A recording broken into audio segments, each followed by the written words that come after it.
네, 이항영의 월가이드입니다. 뉴욕 경제의 심층적인 분석 들어가 보겠습니다. 이항영 위원님 나오셨습니다. 안녕하십니까? 네, 안녕하세요. 네, 어서 오세요.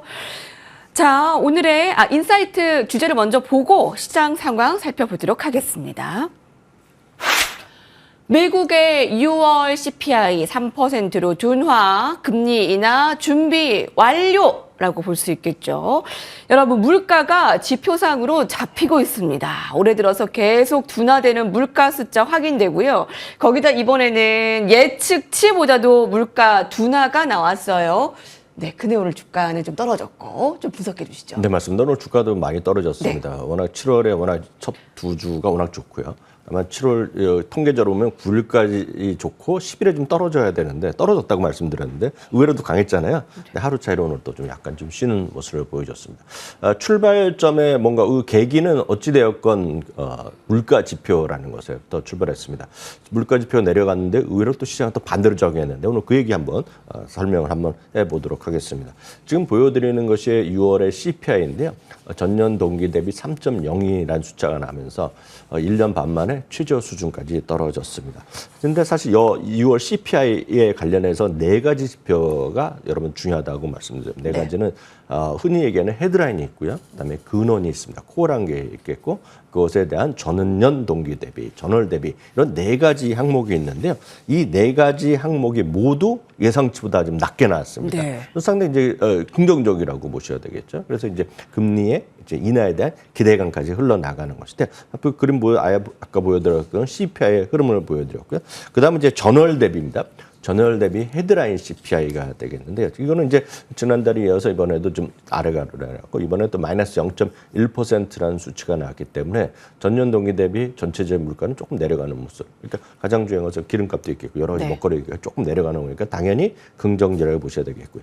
그중에서도 가장 중요한 거 혹시 기억하시는 분 계시겠지만 전월 대비 근원 CPI라고 말씀드렸습니다. 네. 근원 CPI가 0.2%가 전월 대비 상승할 걸로 예상됐는데 이것도 역시 내려갔습니다. 0.1%가 0.1% 수준으로 증가폭이 둔화됐기 때문에 이거 역시 긍정적으로 보여질 수 있습니다. 여러분 이제 전체적으로 보면 이거 긍정적이고 시장이 어저께 제가 예측치 시나리오 말씀드리면 주가 많이 올랐어야 되는데 오늘 떨어졌단 말이죠. 그거에 대한 얘기 계속해 드리도록 하겠는데요. 그럼 이 6월의 CPI 보고서의 전체적인 우리가 해석을 먼저 해드리면 금리에 대한 것을 갖고 오기 위해서는 결국 물가가 안정돼야 되는데 물가가 안정되어 가는 물론 속도감은 조금 더 빨리 내려가고 싶고 다 그렇겠지만 물가가 내려가는 그런 추세에 대해서는 우리가 지금 긍정적으로 방향을 가고 있고 그렇기 때문에 연준에서 판단하는데 정말 더 근거를 제공할 수 있다. 이번에 의회에서 이틀 동안 제롬 파월이 했던 얘기 중에 가장 중요한 거가 자기가 좀 더 굿 데이터가 필요하다고 네네네. 얘기했거든. 좋은 데이터인데 이런 좋은 데이터가 나왔다는데 나왔네요. 일단은 네. 방점이 찍혀 있다라고 보셔야 되겠고요. 2022년에요. 전년 동기 대비로는 9%라는 숫자가 나왔기 때문에 엄청난 숫자가 나서죠. 그거보다 완만하게 하락하고 있다라고 보셔야 되겠고요. 금리는 이제 마지막 올린 게 언제냐면 2023년 7월이었습니다. 7월에 올린 다음에 지금 아무것도 안 하고 있거든요. 그러니까 이제 좀 뭔가 좀 움직일 때가 되지 않느냐는 기대감이 있는 거죠. 그럼에도 불구하고 안정적으로 내려왔지만 물가는 여전히 기준금리 5에서 5.0에서 5.25% 유지하고 있단 말이죠. 그렇기 때문에 여전히 금리 인하에 오늘의 그런 발표를 보고 우리가 해석할 수 있는 헤드라인은 금리 인하의 토대를 마련하는 것은 분명하다. 마련됐다라고 보셔야 되겠습니다. 어저께 우리나라 한국은행 존재도 추가적인 앞으로 이제 금리 인하의 가능성에 대해서 시사한 거가 헤드라인이었거든요. 그러니까 우리 미국도 이런 걸 보고 나서 미국도 금리 인하가 좀 할 수 있겠다라는 기대감을 갖고 있다라고 보셔야 되겠습니다. 그러면 이제 다음은 금융시장이 어땠는지를 보여드리겠는데 금융시장의 첫 번째 흐름 보면 3대 지수에 이건 선물, 그러니까 시간대를 그대로 맞춰주기 위해서 선물을 3대 지수 선물 그래프 준비한 게 있는데 그걸 보여주시면 더 극명하게 아실 수 있을 것 같습니다. 이게 선물입니다. 선물. 그러니까 선물은 다우, S&P 500, 나스닥 100의 선물인데요. 그러니까 쭉 가만히 횡보하다가 발표가 나자마자 훅 올라가고 떨어지는 것들이 보이는데요. 의외로 이제 전체적으로 나스닥 100입니다. 나스닥 100은 이제 큰 주식이 있다라고 말씀드립니다. 1등부터 100등. 여러분들 큐큐큐인데 그게 왜 더 떨어졌는지 잠시 후에 비교해서 보여드릴 수 있겠고요. S&P 500도 떨어지고 그다음에 다우는 상대적으로 최근에 재미가 없었잖아요. 네. 아시다시피 S&P 500이 37번, 나스닥이 27번 사상 최고 같지만 다우지수는 지금 한 달 반째 19번 사상체 효과에서 지금 더 이상 기록을 못 내고 아직 사상체 효과에 거리감이 있거든요. 그러니까 다우지수는 오늘 전체적으로 오늘 선방했다라고 보셔야 되겠습니다. 다음은 금리입니다. 금리가 어떻게 움직였는지 10년물 금리가 보면 한마디로 폭포수가 훅 급락하는 모습이 있죠. 그게 미국 시간으로 보면 오전 8시 반이 되겠고요. 우리나라 시간으로 보면 어저께 밤 9시 30분에서 31분 사이에 나왔던 그 부분이 바로 급락하는 모습이 되겠습니다. 이거 금리가 기준금리도 내려가지 않겠느냐 하면서 10년물 금리가 훅 떨어진 그런 모습이 되겠고요. 오늘 막판에 약간 반등했지만 어제 대비 많이 내려간 모습이 되겠고요. 실제로 금리랑 달러는 같은 방향을 움직이는 것이 기본적으로 교과서적 흐름인데요. 달러도 훅 내려갔다가 약간 좀 반등하는 시도를 보겠습니다. 그렇기 때문에 오늘 엔화가 좀 반등했고요. 우리나라는 계속 환율이 1,380원대 왔다 갔다 하고 있거든요. 그렇기 때문에 오늘도 이 흐름을 보면 우리나라 달러 원도 조금 하방 압력을 있지 않을까라는 생각하실 수 있어 보입니다. 반면에 또 금값 같은 경우에는 또 반대로 움직일 수 있으니까요. 돈의 가치랑 반대 가니까 금값 또 올라가는 그런 모습을 보여줬고요. 유가 같은 경우에도 또 반대로 올라가는 모습 보여줬습니다. 그러면 다음은 흥미로운 부분 이제 계속해서 이제부터 시장과 관련해서 말씀드리겠는데요. 금리가 한번 생각해 보십시오. 금리가 올라갔을 때 가장 시장에서 부담이 되는 섹터가 있습니다. 올해 11개 섹터가 있다고 말씀드렸잖아요. 글로벌 산업 분류, 전 세계 같이 쓰는 섹터 분류인데요. 11개 섹터에서 유일하게 어저께까지 마이너스 났던 섹터가 있습니다. 그게 바로 리츠입니다. 리츠. 부동산. 예, 리츠. 부동산이죠. 네. 부동산은 말씀드렸다시피 돈을 벌은 거 다 나눠준다고 말씀드렸습니다. 그렇기 때문에 쉽게 해서 유보금이 없습니다. 금고에 돈을 얻기 때문에 내가 새로운 어떤 부동산을 투자한다 그러면 돈을 빌려야 됩니다.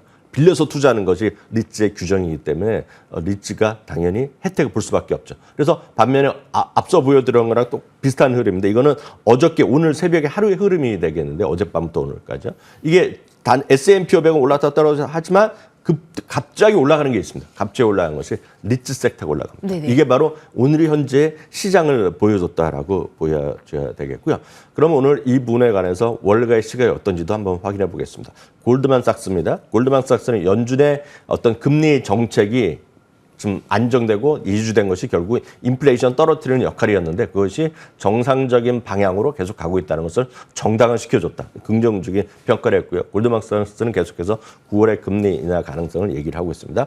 프린서플 에셋 매니지먼트도 비슷한 얘기를 하고 있는데요. 이거는 앞서 말씀드렸다시피 제롬 파월 의장이 굿데이터, 좀 더 데이터가 확신을 가졌으면 좋겠다 얘기했는데 바로 그런 데이터를 이번에 제공해 줬다는 얘기가 되겠습니다. 뱅크 오브 아메리카 몬트리올인데 BMO입니다. 파월 의장의 비둘기파적인 메시지, 그동안 최근 했던 거, 의회에서 했던 것에 대한 그런 메시지를 좀 더 강화시킬 수도 있고 이런 것들은 결국 정책 기조가 그동안 연준의 정책 기조가 맞았다. 그리고 이것이 이제 완화될 수밖에 없다라는 것에 대한 희망을 보여주시면 좋겠습니다. 그럼 이제 본격적으로 여러분들이 궁금하시는 오늘의 주식시장이 왜 이런 움직임을 보여줬냐는 것인데요. 딱 이 그림 한 장이면 여러분들이 이해가 하실 것 같습니다. 그 왼쪽 그림과 오른쪽 그림이 있는데요. 왼쪽 그림은요, 전부 다 11개 섹터의 흐름이 되겠습니다. 왼쪽 그림은 올해 들어서 오늘까지의 흐름입니다. 제일 위에 보이시는 것이 커뮤니케이션 서비스부터 있겠고요. 그 다음에 쭉 내려 아래에서 두 번째 보면 테크 주식이 있습니다. 네. 테크 섹터. 그러니까 왼쪽에 다 초록색이 오른쪽 클수록 당연히 주가가 많이 올라간 건데요. 하나가 내려간 것이 중간에 리츠 섹터가 있다고 말씀드렸는데요. 오늘 보시면 오른쪽 겁니다. 오른쪽 건 오늘 하루가 되겠는데요. 보시면 초록색이 왼쪽에서 길었던 거, 컸던 것이 오늘 빨간색이 많이 큰 모습 보이지 않습니까? 바로 이것이 오늘의 흐름은 올해 엄청 많이 올라갔던 것이 섹터별로 보면 오늘 올해까지 많이 올라갔던 것이 오늘 상대적으로 떨어졌다. 그만큼 상대적으로 일부에서 좀 분석가들의 얘기하면 그래서 이게 섣부른 얘기지만 그동안 너무 벌어졌다고 말씀드렸지 않습니까? 빅테크. 쏠림 현상. 예, 그러면서 이런 것들이 결국은 다이버전스라고 영어로 표현을 하는데 다이버전스가 벌어져 있기 때문에 그것이 완화되는 것을 조금 지나가면 이제 우리나라 분석가들도 섹터 로테이션이라는 얘기를 할 거거든요. 그래서 이게 섹터 로테이션이나 스타일 로테이션의 시작일지 모르겠지만 그런 얘기를 하는 사람이 있겠고요. 이거가 바로 오늘 히트맵인데 여러분들이 보시는 매일 새벽에 보이는 히트맵은 섹터별로 구분한 건데요. 이 그림이 훨씬 더 여러분들이 시각적으로 보시기가 좋을 것 같습니다. 이거는 바로 시가총액 순서대로 그려놓은 겁니다. 순서대로 보시면 되겠는데요. 제일 왼쪽 끝, 애플이 제일 큰 거 되겠고요. 이 그림은 제일 오른쪽 하단이 제일 작은 겁니다. 보시면 왼쪽 큰 것들을 보면 오늘 시가총액 10위 중에서 올라간 거 하나밖에 없습니다.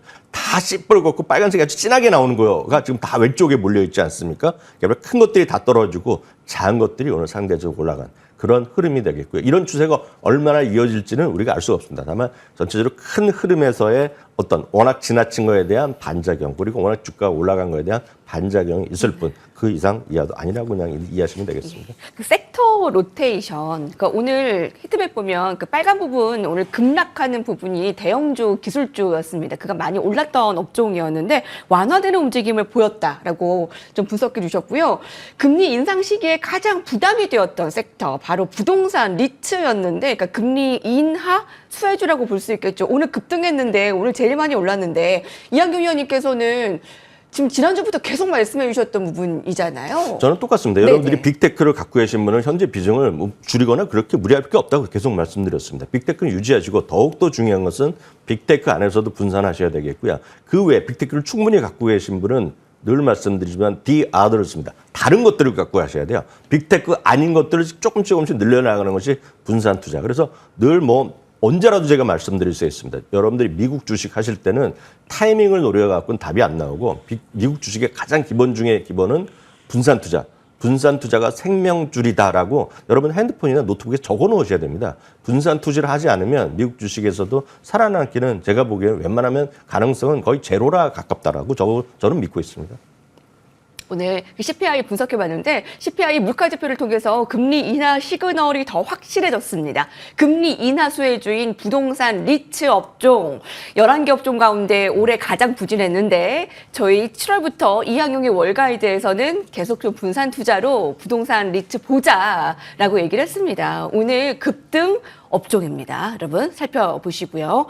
자, 오늘의 이제 두드러진 대형주의 약세, 중소형주의 강세, 그리고 업종별의 좀 변화들 살펴봤습니다. 이제 헤드라인 살펴볼 텐데요. 테슬라 오늘 걱정되시죠? 함께 살펴보시죠. 블룸버그입니다. 로보택시의 연기 파장 8월 8일로 떠들썩하게 얘기했는데 특히 8이라는 숫자가 중국인들이 좋아한다라고 해서 야심찬 계획을 예상했는데 이게 무슨 일인가요? 이것도 역시 블룸버그발에서 또 독점 단독 기사가 나왔거든요. 그래서 이 부분은 아직까지 테슬라에서 공식 확인한 적이 없다라고 이제 말씀드립니다. 그래서 그렇지만 이제 대부분의 언론은 다 쓰고 있다라고 보셔야 되겠고요. 블룸버그의 내용을 보면 한 2군데 이상의 자기가 복수의 소식통을 확인했다 얘기하고 있고요. 복수의 소식통이 누구냐? 내부자의 자기한테 얘기를 했다라고 얘기를 하고 있습니다. 그래서 이 기사 블룸버그의 신뢰성을 100%인지 아닌지는 우리가 판단하기 쉽지 않으나 블룸버그의 얘기가 시장에서 다 퍼졌고 다른 뉴스 매체들도 이걸 인용하고 있고 이들이 전부 다 테슬라나 이런 쪽에 공식 논평을 요구했지만 그쪽에서는 대답이 없는 것이 현재 상황이라고 일단 보시면 좋겠습니다. 지금 이들의 보도를 그냥 정확히 이용해드리면 약 2개월의 지연이 내부적인 것으로 전달됐다라는 표현을 쓰고 있습니다. 특히 디자인팀은요 이번 주입니다. 그것도 지난주다 이번 주에 자동차의 특정 요소를 다시 작업하라는 지시를 받았다라고 또 거기서도 자기 또 한 명한테 자기가 그 블룸버그에서 확인했다라고 얘기를 하고 있습니다. 아시다시피 최고 경영자 멜론 머스크가 지난 4월에 이제 발표한 거 아닙니까? 8월 8일날 로보택시를 발표하고 그 당시 이게 얘기했던 것이 그 사이버 캐버이잖아요. 그래서 이들이 얼마만큼 시장에 그 영향을 미칠 것인지에 대한 다시 한번 자신감이 필요했는데 계속 말씀드렸지만 이 부분은 2016년에 이미 얘기했던 바입니다. 2016년에는 지금 생각하시면 또 저희 현실화 될지 안 될지 모르겠지만 2016년에도 저희도 이제 그때도 저희가 방송을 하지 않았습니까? 그때 제가 말씀드리면서 너무 정말 가능할까를 얘기했던 거가 2016년에 한 행사 장소에 얘기했던 거가 그 당시입니다. 2030년 정도 되면 전 세계 모든 사람들이 운전 자체가 불법이 될 거라고 얘기했던 적이 있습니다. 일론 머스크가. 불법이 된다는 건 뭐냐면 자동차를 개인이 사람이 운전하면서 사고도 나고 힘들고 이런 사회가 벌어지니까 이게 전부 다 100% 자율주행이 세상으로 바뀌어야 된다는 얘기를 했던 사람이고 그때 되면 엄청 빨리 될 것 같았는데 지연돼서 이제 올해 이제 완전 로보택시를 완전히 할 수 있다 얘기했는데 이게 이제 지연된 거죠. 그러니까 이거에 대한 실망감이 오늘 시장에서 급속히 퍼졌다라고 보셔야 되겠고요. 그러다 보니 오늘 처음에는 딴 거에 비해서 선방했습니다. 이 주식이요. 엔비디아도 그렇고 테슬라 그렇지만 이 뉴스가 나면서 더 흘러내리면서 오늘 8%까지 떨어졌습니다. 그동안 어저께까지 11일 연속 상승에 따른 차익 매물에다가 이런 뉴스가 나오고 앞서 말씀드린 다른 빅테크들이 같이 떨어지니까 뭐 같이 테슬라도 휩쓸려서 주가는 떨어졌다라고 그냥 간단하게 이해하시면 되겠습니다. 아, 네네. 참 공교롭게도 그 8%가 또 하락했다. 8이라는 숫자가 하락했다라는 것도 짚어주시는데, 예, 테슬라 워낙에도 10일 거래일 동안 올랐기 때문에 이제 오늘 하락 이후에 움직임 저희 계속 체크해드리겠습니다. 자, 다음 헤드라인 살펴보시죠. 네, 7년 만에 회비 인상입니다. 저희 어제 이 시간에 짚어드렸잖아요. 코스트코가 7년 만에 연회비 그 인상에 들어갔습니다. 이에 따른 주가 움직임 살펴볼 텐데 어제 시간외에서는 좀 상승을 보였는데 정규장에서는 마이너스를 보였습니다. 네, 맞습니다. 예, 코스트코는 어저께는 그 정규장 끝나고 나서 발표됐고요. 시간에서 2, 3% 올라가고 어저께도 장 시작하기 전에 또 뭐 2, 3% 올라갔지만 오늘 전반적으로 떨어질 때 같이 이거 밀려서 떨어졌습니다. 왜냐하면 테슬라 그 코스트코도 올해 30% 이상 주가가 올라갔고요. 900달러까지 어저께 이제 장전에 이제 올라가는 모습 보여줬는데요. 오늘 주가적으로 다시 4% 정도 흘러갔습니다. 이것도 역시 다른 주식과 같이 흘러 내려갔을 때 그냥 같이 동참했다고 보셔야 되겠고요. 핵심적인 거 말씀드리면 7년 만에 이제 올라갔고요. 코스트코에서 그 멤버십의 피라가 가장 중요한 이유는 전체 매출이나 이익에서 차지하는 비중이 워낙 높기 때문이다라고 보셔야 되겠습니다. 한번 확인드렸다시피 코스트코는 전체적인 마진율이요. 마진율 표를 저희가 준비한 게 있는데 마진율 표로 바로 가시면 코스트코는 여러분들이 왜 물건값이 싸다 얘기하는 것이 전체적인 마진이 10.3%입니다. 그로스 마진 10.3% 나오고요. 전체 그 품목별로 보면 8% 내외라는 것이 정설이 되겠습니다. 반면에 월마트는 24%, 상품별 매진은 한 35% 정도까지 차지하는 거 알려져 있고 우리나라 마트는 제가 모르겠습니다. 상대적으로 그렇지만 코스트코가 마진이 낮은데도 불구하고 이렇게 돈을 벌어들인 것은 마진을 낮으면서 고객을 유치하고 결국 그 대신에 전체적으로 회비를 받는 거기 때문에 거의 여러분들의 그 이게 3분의 2 정도가 멤버십의 피입니다. 그래서 멤버십 피가 올라간다는 것 자체는 그만큼 이 마진도 올라가고 결국 이익 구조가 계속 상향되는 흐름이 있기 때문에 이 주식에 대한 관심이 그만큼 필요했다라고 보셔야 되겠습니다. 다만 단점이 있는데 이게 코스트코가 이 800달러 시대에서도 지금 한 50배 정도 됩니다. PER이요. 그래서 900달러가 넘어가기 시작하면 50배를 훌쩍 넘는 PER이 고-PER이라는 것이 가장 이 주식의 단점이 되겠습니다. 다만 이런 고-PER이 유지할 수 있는 것은 안정적인 수익 구조기 때문에 그렇다고 보셔야 되겠고요. 그렇기 때문에 이 주식은 항상 밸류에이션이 높았다라고 보셔야 되겠습니다. 오늘 주가 떨어졌지만 늘 말씀드리지만 더 중요한 건 월가의 시각인데요. 월가의 시각은 어느 정도 예측됐는데요. 8군데나 목표 주가를 올려놨습니다. 이런 것들은 주가는 역시 장기적으로 보시는 분들한테는 매수 관점이 여전히 유효하다 이렇게 말씀드리고 싶네요. 예. 자, 코스트코 연회비 인상, 국내에도 인상이 될지는 아직은 미지수입니다. 근데 코스트코가 뭐 기사에서는 드디어라는 표현을 쓰면서 실적 기대감 얘기했지만 소비자 입장에서는 안 오르는 게 없다. 자, 이제 오늘 물가 둔화 확인했는데 코스트코 연회비는 올랐다. 이렇게 볼 수 있겠네요. 마지막 헤드라인 살펴보겠습니다.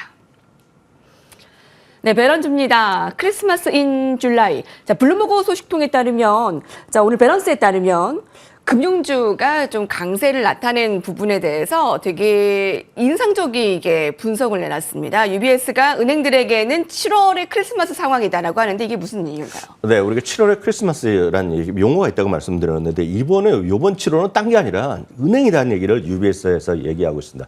사실 우리 언론이나 우리 증권업계에서는 별로 간과하고 있는 부분이 바로 이 부분이 되겠는데 여러분 주목해서 들으실 필요가 있어 보입니다.